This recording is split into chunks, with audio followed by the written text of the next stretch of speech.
Par défaut, sur Angular, les modules sont chargés lors de la compilation de l'application. Donc plus il y a de composants et de pages, plus l'application sera lente. Le problème, c'est qu'aujourd'hui, la vitesse d'une application web est l'un des critères les plus importants pour les utilisateurs. Pour solutionner ce problème, Angular propose le lazy loading, qui est un design pattern qui va charger les modules uniquement lorsqu'ils sont nécessaires.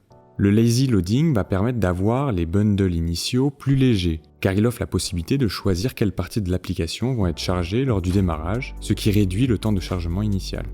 On parle bien ici de modules et non de composants. Vous pouvez avoir un module par composant, ce sera alors un SCAM, Single Component Angular Module, qui permet d'émuler des composants dits tree shakeable, ce qui veut dire des composants indépendants avec une portée locale sur l'application. C'est beaucoup utilisé suite à l'update du moteur d'Angular EV où chaque composant peut être rendu dynamiquement, routé et bootstrappé. Et vous pouvez également avoir un module pour un lot de composants que l'on va appeler Shared Module, comme par exemple une page d'un site qui va regrouper plusieurs composants utilisant les mêmes librairies services ou encore des composants UX. Ces modules regroupent des services, des directives, des pipes, etc. Ils définissent les dépendances utilisées ainsi que la visibilité des composants déclarés. Ils sont chargés lors de l'ouverture d'une page, soit d'une route. Vous devez donc créer et organiser vos modules en fonction des différentes fonctionnalités de votre site et de vos choix techniques. Dans cet exemple, j'ai utilisé la méthode du routing standard, qui consiste à définir une route pour un composant. Mais comme je le disais, en faisant ça, l'application va charger tous les composants lors du chargement initial, et cela va ralentir les grosses applications qui ont beaucoup de routes.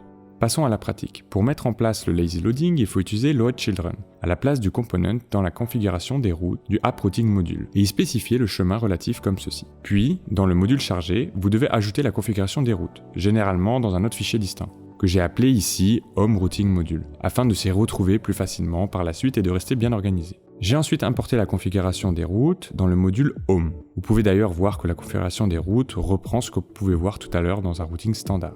Vous pouvez également tout faire dans le module et placer la configuration du routing module directement dans Home. Mais je préfère séparer ces deux fichiers pour une question de visibilité, ce qui nous donnerait cette architecture. Dans le dossier composant Home, on retrouvera toute la partie routing. Bien sûr, on pourra avoir plusieurs composants dans ce dossier, on y ajouterait des routes dans Home Routing Module. Il ne faut pas non plus oublier de retirer le module dans les imports du app module, sinon celui-ci va charger au démarrage et vous ne bénéficierez pas des avantages du lazy loading.